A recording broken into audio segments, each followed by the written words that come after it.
오늘은 2000년 역사적인 첫 남북 정상회담이 성사되고 6.15 남북 공동선언이 발표된 지 20주년이 되는 날입니다. 하지만 그동안 한반도 평화를 위한 노력들이 무색해질 만큼 남북 관계는 요즘 급속도로 경색되고 있습니다. 남북 관계의 현실을 다시 살펴보고 앞으로 나아갈 방향 자세하게 짚어보겠습니다. 고 김대중 전 대통령의 삼남 김홍걸 더불어민주당 의원 자리에 함께했습니다. 어서 오십시오. 예, 안녕하세요. 네, 정확히 20년 전입니다. 아버님 고 김대중 전 대통령과 김정일 국방위원장이 만나서 6.15 남북 공동선언을 했습니다. 20년이 지났는데 그 시간의 의미 남다르실 것 같습니다.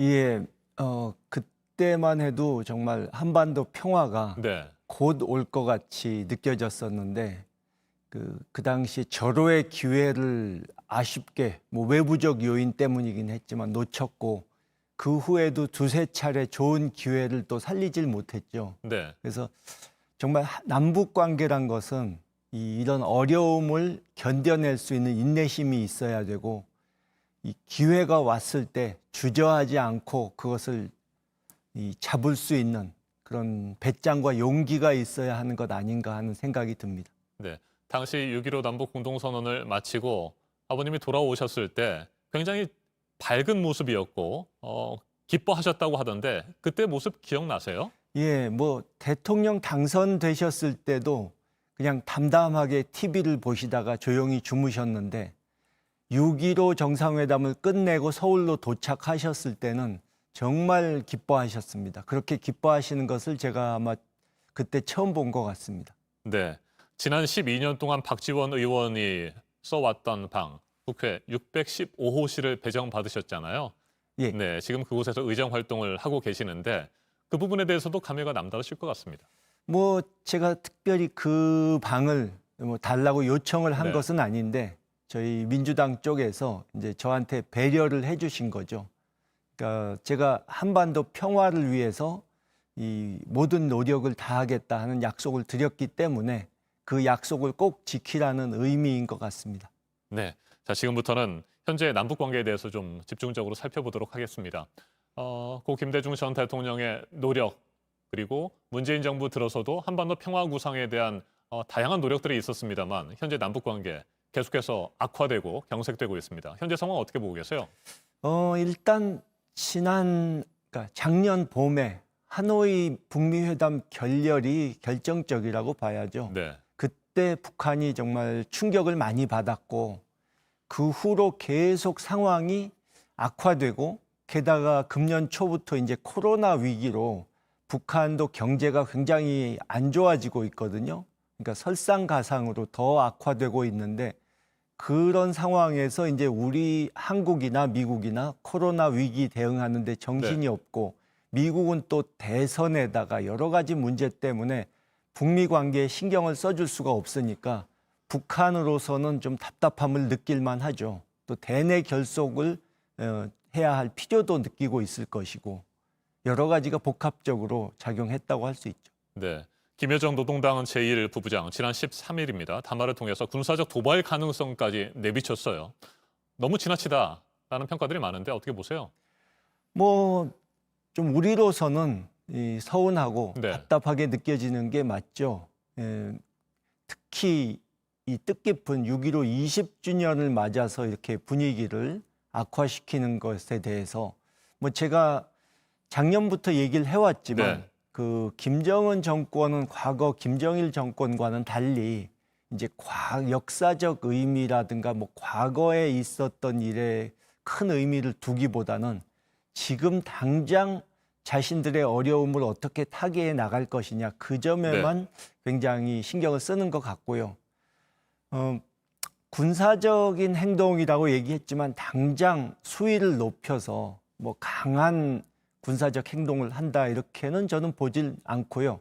일단 상징적으로 나중에 다시 원상으로 돌릴 수 있는 것들 위주로 하겠죠. 한다면 너무 수위를 높이면은 UN 제재가 더 강화될 수도 있고 그러면 돌이키기 어려울 수도 있으니까 그 정도까지 당장 가리라고는 보지 않습니다. 네. 자, 의원님께서는 최근에 이런 말씀을 하셨어요. 겨울이 있으면 곧 봄이 오고 어둠이 있으면 곧 새벽이 온다. 자, 자, 이건 뭐 좀 인내심을 좀 가지면 문제가 해결될 수 있을 것이다라고 하는 생각을 가지신 것 같은데 실제로 남북 관계 조금 시간이 지나고 냉각기를 거치고 나면 다시 개선될 여지는 충분히 있다 이렇게 보시는 겁니까? 예, 저는 뭐 당장 정부 대 정부 간의 교류가 재개되기는 어렵지만, 그러긴 어렵지만 민간 차원 또는 국제 협력으로 이 포장된 그런 교류는 곧 시작될 수 있다고 보고 있고요. 그런 신호가 보이고 있고, 또 제가 인내심을 말씀드린 것은 무조건 참고 기다리면 다 된다는 뜻이 아니고, 과거에도 뭐 위기 상황 갔다가 한두 달 만에 또 반전된 경우가 있었기 때문에 너무 이 분위기 악화에 일희일비할 필요가 없다. 우리는 이 당당하게 국제사회에 우리가 한반도 문제 해결에 이 주도권을 쥘 당사자다. 우리가 어떻게든 한반도 평화체제의 구축에 꿈은 버리지 않는다. 이것을 적극 설득할 필요가 있다.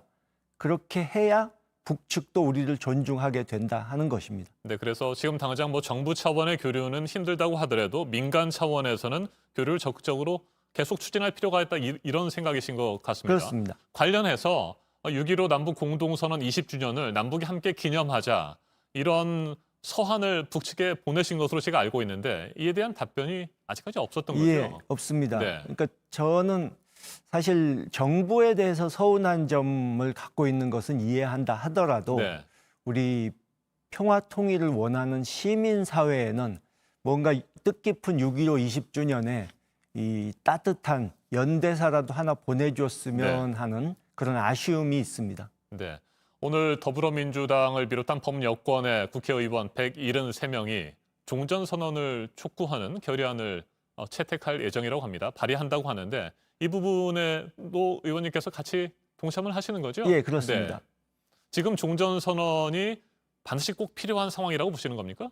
뭐 그것만으로 문제가 해결된다는 것은 아니지만 벌써 2년 전에 4.27, 9.19 회담할 그 시기에 했어야 했던 것을 우리가 못하고 있었기 때문에 이제라도 하자는 것이죠. 네. 이 결의안이 뭐 지금 경색된 남북 관계를 곧바로 뭐 해결할 수 있는 대안은 아니다. 뭐 이렇게 생각하시는 겁니까? 그렇죠. 하지만 작은 힘이라도 보태야 한다. 우리가 할 수 있는 노력은 뭐든지 해야 한다. 그런 의미로 보시면 되겠습니다. 자, 그렇다면 앞으로 우리 정부 차원에서는 구체적으로 어떤 노력들을 해야 된다고 보세요? 뭐 방금 말씀드린 대로 이제 미국을 설득하는 것이 가장 중요한 것이 되겠고요. 이제 주변 국가들을 상대로 좀 적극적인 외교전을 펼쳐야겠죠. 네, 아까 뭐 미국이 쉽게 움직이겠느냐 하는 그런 비관론도 있었는데 그것은 저는 패배주의라고 보고요. 과거에 이제 김대중 정권에서도 어려운 상황에 있었는데 그것을 반전시켜서 금강산 관광을 이루어냈고 6.15 회담을 이루어냈고 또 부시 정권 들어왔을 때 거의 북한을 선제 타격이라도 할 것처럼 험악한 분위기를 조성하는 것을 끈질기게 설득해서 그것을 막아내고 개성공단으로 간 그런 경험이 있지 않습니까? 그러니까 그때보다 우리의 국제적 위상이 더 높아졌기 때문에 미리부터 포기할 필요가 없다고 생각합니다. 네.